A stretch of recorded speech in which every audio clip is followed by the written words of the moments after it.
تصور جو ہے وہ بڑا ضروری ہے. ذکر تو زبان سے ہو رہا ہے نا، اور تصور تمہارے اندر ہی ہے. تصور سے براہ راست نور دل میں جا رہا ہے. بھلے تم ذکر نہ بھی کرو، جب بھی موقع ملے آنکھیں بند کر اس میں اللہ کا دل پہ تصور کرتے رہو. تصور کے ذریعے وہ لفظ اللہ تمہارے دل میں اتر جائے. اور پھر اگر نہ اترے تو مدد کے لیے سرکار نے فرمایا ہے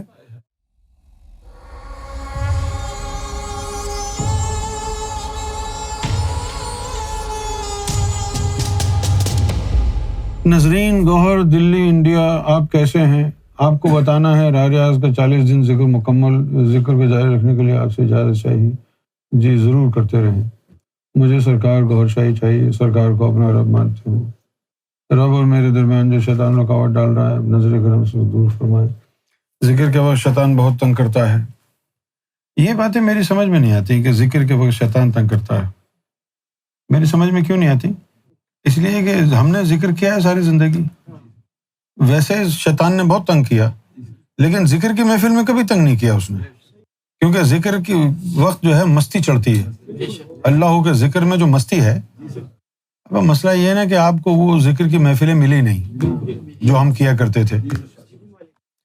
اب وہ ملیں گی بھی کیسے؟ آپ کہیں اب کہاں وہ ذکر کی محفلیں آپ کو ملیں گی؟ انٹرنیٹ کے اوپر لائیو محفل میں اگر محفل ہو بھی جائے تو وہ محسوسات نہیں جاتے نا.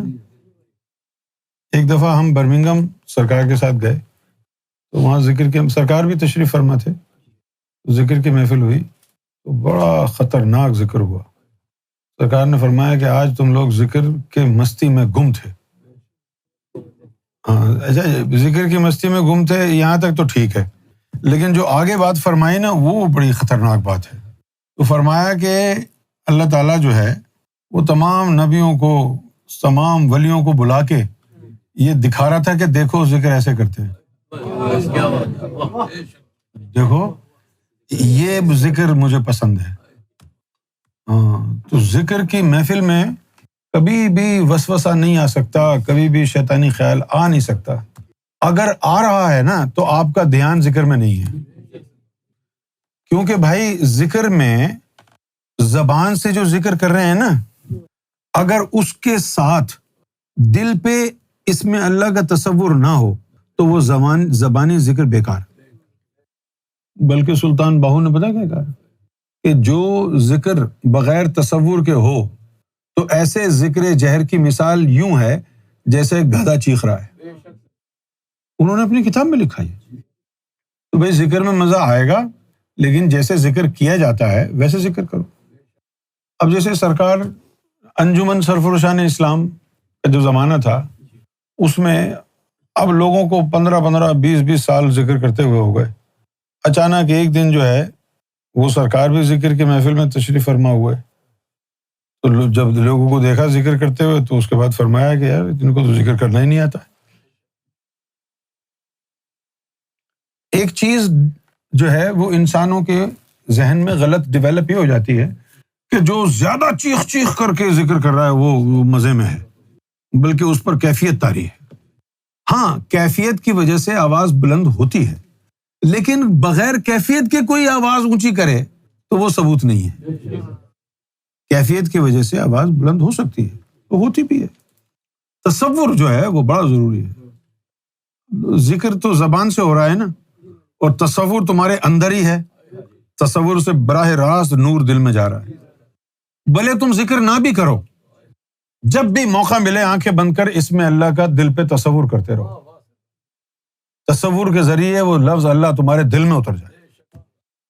اور پھر اگر نہ اترے تو مدد کے لیے سرکار نے فرمایا ہے کہ تم اپنی انگلی کو قلم خیال کرو کہ تمہاری انگلی کو سرکار نے پکڑا ہوا ہے دل پہ اللہ. اس تو ہر حال میں دل میں اس میں ذات اللہ داخل ہوگا. اب صرف اس میں ذات کی بات نہیں ہو رہی. اگر کوئی ہندو ہے تو ویژولائز کرے رام، ہے نا، یا اوم، جو بھی نام تم لینا چاہو، ہے نا بھائی. اب ایک لفظ ہے ہر، یہ بھی رب کا نام ہے. اور بہت سارے رب کے نام ہیں، جیسے منگل، یہ بھی رب کا نام ہے.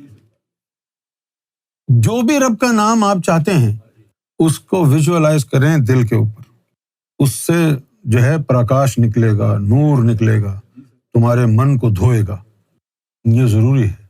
اور اگر آپ کرتے رہیں اللہ اور تصور نہیں ہے، ظاہر ہے پھر تو وسوسے آئیں گے، ادھر ادھر کے خیالات آئیں گے۔ تم دونوں دروازے بند کرو نا، زبان سے اللہ کا نام لو اور اندر سے باطنی توجہ کے ذریعے دل کے اوپر اسم ذات کا تصور کرو، پھر ہو ہی نہیں سکتا کہ ذکر میں مزہ نہ آئے، ہو ہی نہیں سکتا۔ ذکر کے وقت شیطان بہت پریشان کرتا ہے۔ اب یہ بات جو ہے یہ خامی اپنی ہے کہ ہم صحیح طریقے سے ذکر نہیں کر رہے۔ اب اگر اس جملے کو دیکھیں کہ ذکر کے وقت شیطان بہت تنگ کرتا ہے، یہ حدیث کے خلاف ہے جملہ۔ پوچھو کیوں؟ حدیث میں لکھا ہے کہ ذکر جہر سے شیطان بھاگتا ہے، اور تم کیسا ذکر کر رہے ہو جو شیطان تمہیں ذکر میں تنگ کر رہا ہے؟ تو کون سی رسول اللہ کی حدیث ہی صحیح ہوگی نا۔ ذکر جہر کے بارے میں یہ مشہور ہے کہ وہ دافع شیطان ہے، ذکر جہر جب کرتے ہیں تو شیطان بھاگتا ہے۔ تو پھر آپ جو ذکر کر رہے ہیں اس کا مطلب اس میں تصور نہیں کر رہے، اس لیے اس کے اندر دم خمی نہیں ہے۔ جیسے بندوق تو ہے، گولی نہیں ہے، کہہ رہے ہیں جی بندہ ہی نہیں مر رہا، بندوق بیکار۔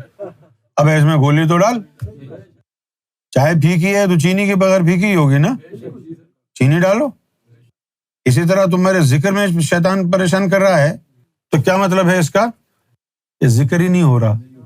ذکر ہوتا تو شیطان دور چلا جاتا۔ تصور ضروری ہے۔ یا تو پھر ایسا ہونا چاہیے کہ روزانہ جو ہے محفل سے پہلے، یعنی 9:30 بجے کے قریب، لیکن تم لوگوں کو کس کی ذمہ داری لگائیں؟ سب بزی لوگ ہو، 9:30 بجے اگر آپ لوگ آئیں اور یہاں روزانہ آدھے گھنٹے کا ذکر کریں، یہ نہیں کہ اللہ اللہ لا الہ، ختم۔ سرکار فرماتے ہیں کہ کم سے کم آدھا گھنٹہ ضربے لگائیں پھر اس کا اثر آئے گا، کم سے کم آدھا گھنٹہ۔ بھائی رب کو پانا ہے تو محنت تو کرنی پڑے گی نا۔ اگر آپ لوگوں کو دلچسپی ہے تو 9:30 بجے یہاں آ جائیں، باقی دنیا کے کام 9:30 بجے سے پہلے دنیا کے کاموں کو کہہ دو، دیکھ بھائی دنیا کے کام 9:30 بجے سے پہلے کر لوں گا، 9:30 بجے کے بعد مجھے تنگ مت کیجو، پھر نہیں کروں گا میں۔ پرائیورٹی جو ہے نا وہ ارجنسی پر ہوتی ہے بھائی، ہے نا۔ اگر آپ کو زور سے لگی ہوئی ہو اور پھر کوئی کہے کہ یار یہ کر لو وہ کر لو، بولا یار بعد میں بات کریں گے، ابھی تو بالکل نوک کے اوپر دھار ہے۔ کیا ہے الذکر بلا فکر کصوت الکلب، ہاں، کہ بغیر تصور کے جو ذکر ہے وہ ایسا ہے جیسے کتے کی آواز۔ ہم نے تو گدھے کی کہہ دی، اب ہمارے آگے پیچھے گدھے ہی ہے نا، لکھا ہوا ہے کتا۔ کیا ہے؟ کصوت الکلب، کلب، کہ ذکر بغیر فکر کے، بغیر تصور کے کتے کی آواز جیسا۔ بالفاظ دیگر آپ بھونک رہے ہیں، اور آپ یقین کریں میں سچی بات بتاتا ہوں، میں پاکستان میں جب ذکر کی محفل میں جاتا ہے نا، جیسے ابھی میں دور ہوں تو مجھے مسجد سے جو لوگ ذکر کر رہے تھے تو مجھے لگتا تھا کہ کتے بھونک رہے ہیں، قسم خدا کی۔ وہ خاص طور پر ہم جاتے ہیں ہمارے انجمن والے، وہ جو ذکر کر رہے ہوتے ہیں اللہ اللہ، وہ اس انداز سے کر رہے، یعنی یقیناً بغیر تصور کے کر رہے ہوں گے۔ خدا کی قسم لا الہ الا اللہ محمد رسول اللہ، جھوٹ نہیں بول رہا۔ میں نے بھی غور کیا کہ یار ہم تو ذکر کی محفل میں جا رہے ہیں، یہ کتوں کی آواز کہاں سے؟ کیونکہ وہ ملا کے کریں اللہ اللہ، اس طرح کرتے، یہ غلط طریقہ ہے، گستاخی ہے۔ دونوں کو الگ الگ، اللہ الگ نام ہے، ہو الگ نام ہے، دو ناموں کو ملا رہے ہیں۔ ضرب کیسے لگے؟ اللہ ہو، اللہ ہو، یہ ایک نام نہیں ہے، دو ناموں کو ملایا ہے۔ اللہ الگ ہے، ہو الگ ہے۔ اللہ شریعت والا نام ہے، ہو جو ہے وہ معرفت والا نام ہے، دو ناموں کو ملایا گیا ہے۔ اللہ ہو، اللہ ہو، اللہ ہو، اللہ ہو، بیچ میں وقفہ آ رہا ہے نا، اب کبھی بھی نہیں لگے گا کتا بھونک رہا ہے، جو ملا رہے ہیں اللہ اللہ، وہ ہمارے لوگ تو یوں کرتے اللہ اللہ اللہ اللہ، ہے نا۔ سستی کے مارے بولا ایک جھٹکے میں دونوں لفظ بول دیں، یہ غلط ہے۔